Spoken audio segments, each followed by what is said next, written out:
Good morning, viewer, and good morning, America, and good evening, India. Biden takes first military action with Syria strike on Iran-backed militias. The Pentagon said the strike was ordered in response to attacks against US and coalition personnel in Iraq. The US action destroyed multiple facilities used by Iraqi militant groups, it said. Militia officials said one person had been killed, but a war monitor reported at least 22 fatalities.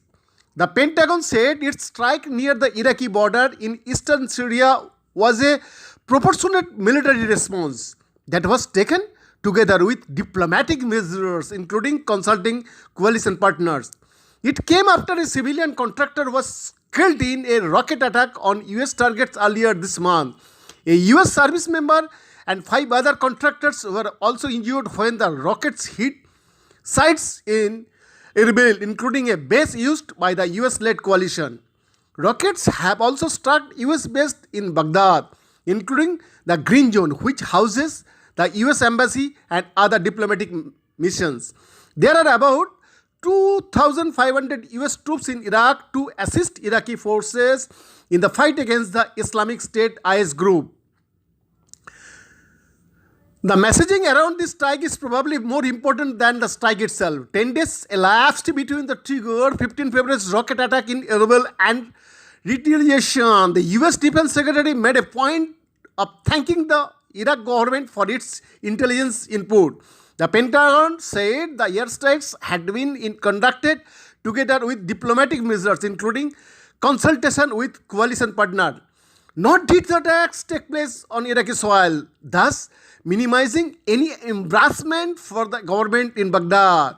In short, Washington seems to be drawing a sharp distinction with the more intemperate unilateral instincts of the previous administration. But at a time when the Biden administration is exploring ways of reviving in 2015 Iran nuclear deal, the strikes also sends a message to Tehran. Just because we are willing to sit down and talk does not mean your proxies around the region can do what they want. The Pentagon said the strike on Friday was launched at President Biden's direction. It targeted facilities located at a border control point used by a number of Iran-backed militia groups, including Kataib Hezbollah and Kataib Syed al-Sauda, who are allied with the Damascus government. Kataib Hezbollah and Kataib Syed al-Sauda have previously carried out or supported rocket attacks targeting US assets in the country. The US was launched retaliatory strike, but Kataib Hezbollah has denied involvement in recent attacks against US interests.